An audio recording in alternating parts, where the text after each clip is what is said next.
Ibise Yampano araza kubicika amahoro noneho nyuma y'amezi make cyane hagiye hanze video ya Yampano arimo atera akabariro n'umukunzi we ngira ngo muranabizi ko abantu batanu bafunzwe bakurikiranywe icyaha cyo gusakaza ayo mashusho kugeza kuri ubu bane bakaba bakiri mu maboko atarayabo bakiburana kuri iki cyaha kugeza kuri ubu rero amakuru dukesha ikinyamakuru igihe kimwe mu binyamakuru byizerwa hano mu Rwanda aravuga ko kuri ubu hongeye kujya hanze amashusho ya Yampano ari kumwe n'indi ngumi mu cyumba bambaye ubusa ngo muri aya mashusho rero ngo hagaragaramo Yampano ngo arimo avugana n'undi muntu utazwi kuri video call hanyuma akaza guhindukiza kamera akamwereka umukobwa wari kumwe mu cyumba cya hoteli yambaye ubusa buri nyuma yuko rero amakuru yatangiye kujya hanze avuga ko iyo video ya Yampano yindi nayo yamaze kujya hanze Yampano ahise atungurana atangaza amagambo akomeye cyane agira ati ndashimira Imana yatumye ndangiza uyu mwaka wa 2025 ndamahoro nubwo utari woroshye nahuye na byinshi bigahamura umutima wanjye ibibazo by'urusobe ku buryo iyo hataba imbaraga zawe mwami ubumba ndahandi warakoze kunyereka abantu bihinduranya nk'inzoka inshuti zuzuye uburyarya zose wazegejeho kugeza no kurushaka rwanjye ubwo yavugaga umukunzi we ariko nemeye ukuri niga kubyakira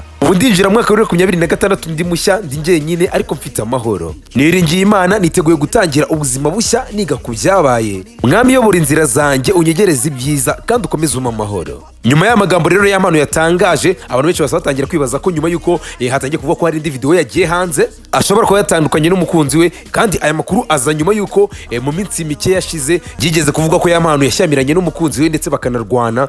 gusa makuru ntabwo yari yizewe ndetse nta n'igihamya cyari gihari ngayo nguko rero ibyo umuhungu wanyu Yampano byo ndi mideri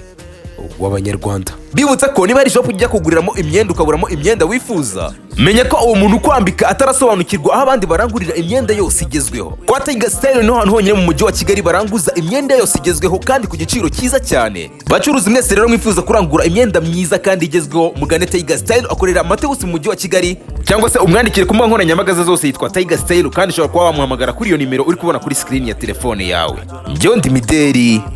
w'abanyarwanda.